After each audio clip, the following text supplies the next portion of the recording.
200% నచ్చింది. ఇంకా 1 సెకండ్ కూడా బోర్ లేకుండా వెళ్ళిపోయింది. అందరు ఆర్టిస్టులు బాగా చేశారు, అందరు ప్రధానం చేసుకొని చేశారు.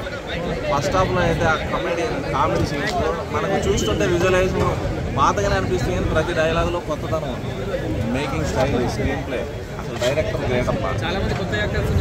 కొత్త యాక్టర్స్ అదరగొట్టారు అసలు, వాళ్ళందరికీ లైఫ్. అసలు నాకు అనిపించింది, నాకెందుకు ఇందులో ఒక క్యారెక్టర్ రాకపోయాను. నేనైతే ఫ్రీగా చేసేవాడిని ఇలాంటి సినిమాలో. బాగా నచ్చింది. మొత్తం సినిమా మొత్తం హైలైట్ అండి. ఎక్కడ తీసిపడడానికి లేదు. ఫ్యామిలీ ఎంతండి, మనిషి అనేవాడు రావాలి సినిమా. మనిషి అయితే చాలు. పిల్లల దగ్గర చిన్న పిల్లలు కూడా ఎంత బాగా చేశారు. చిన్న పాప చేశారు, ఎక్సలెంట్ చేశారు. పిల్లల దగ్గర పెద్దవాళ్ళ వరకు యూత్ చాలా బాగుంది. మ్యూజిక్ ఎక్సలెంట్ ఉంది. క్లాసికల్ టచ్ ఇచ్చాడు మ్యూజిక్. Screen play number 1. దీనికి అవార్డ్స్ కూడా వస్తాయి. అసలు నాకు చెప్పాలంటే చాలా కొత్త. చెప్పడానికి ఒక మాట కాదు, రాయాలంటే ఒక 10 పేజీలు రివ్యూ రాయొచ్చు దీనికి. అంత బాగుంది సినిమా. కాబట్టి అందరూ చూడండి, ఎంకరేజ్ చేయండి. కొత్త వాళ్ళని చిన్న చూపు చూడకండి.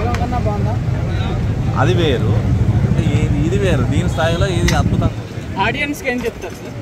ఆడియన్స్ అందరూ చూడండి, ఒకసారి కాదు 10 సార్లు చూడండి. నన్ను అడిగి 10 సార్లు చూసినా మీరు బోర్ కొట్టిందని చెప్పండి, నేను డబ్బులు ఇప్పిస్తాను. అంత బాగుంది సినిమా. 1 మినిట్ అంటే ఇది ఒకటి చూసాను, వేరే సినిమాలు చూడలేదు. చూసినంత వరకు మాత్రం అస్సలు 1 మినిట్ కూడా బోర్ లేకుండా సాగుతుంది సినిమా. చాలా అద్భుతంగా ఉంది, చాలా బాగుంది సినిమా. ఎక్కడ హాయ్ ఎవ్రీవన్, విషయం ఏంగా నేను చెప్తున్నాను. మళ్ళీ ఒకటే మాట చెప్తాను. నేను ఒక డెబ్యూ డైరెక్టర్గా ఇది వచ్చాను. స్క్రీన్లో చూస్తూ ఉంటే ప్రతి ఎవ్రీ సెకండ్, ఎవ్రీ మినిట్ కావచ్చు, frame frame, character wise character చూస్తూ ఉంటే అలనాటి రామచంద్రుడు అనే టైటిల్కి, ఆ సినిమాలో ఉన్న స్టోరీకి సింకింగ్ అయితే నాకు అనిపించలేదు. కానీ ఎక్కడ అనిపించిందంటే ఆ పేరు అనేది వినడానికి వినసంబంధంగా ఉంది. చాలా బాగుంది అనిపించి లోపలికి కూర్చుంటే ఆ పేరుకు ఆ స్టోరీకి సంబంధం లేదు. కానీ మనిషిని, ప్రతి ఒక్క ఆడియన్ని పిన్ డ్రాప్ సైలెంట్లో కూర్చోబెట్టిన సినిమా అని చెప్పుకోవచ్చు మనం. అలనాటి రామచంద్రుడు లాంటి సినిమాని మనకు చూపించే డైరెక్టర్ గారు. బట్ క్యారెక్టర్ పై తీసుకుంటే బ్రహ్మాజీ గారు హీరోయిన్ చిన్ననాటి ఒక బేబీ స్టోరీ లైన్ తీసుకున్నారు. ఇక్కడ పాప అలా ఆమె హీరోయిన్ చెప్తుంటే వాళ్ళ నాన్నని బ్యాక్గ్రౌండ్లో తీసుకుని అలా స్టోరీ వెళ్తుంది. అండ్ నేచర్ మీద తీసుకున్నారు స్టోరీని. నేచర్ ఎలా ఉంది, ఆ నేచర్కి ఎలా మనం అబద్ధం చెప్తే మన వెనకాల మన నిజం చెప్తుంది అనేది ఒక నమ్మకం మీద ఈ డైరెక్టర్ చెప్పాలనుకున్నారు ప్రజలకి. ఆయన ఏం చెప్పాలనుకుంటే అది కరెక్ట్గా చూపించాడు నేచర్ గురించి. తర్వాత మీరు ఏమైనా అడగాలనుకోవచ్చు, నేను చెప్తా సమాధానం. పర్ఫార్మెన్స్ విషయం తీసుకుంటే చాలా బాగా చేశాడండి. అతను కొత్త హీరో, ఫస్ట్ మూవీ అని చెప్పుకోవడానికి ఛాన్సెస్ కనిపించలేదు ఎక్కడ కూడా.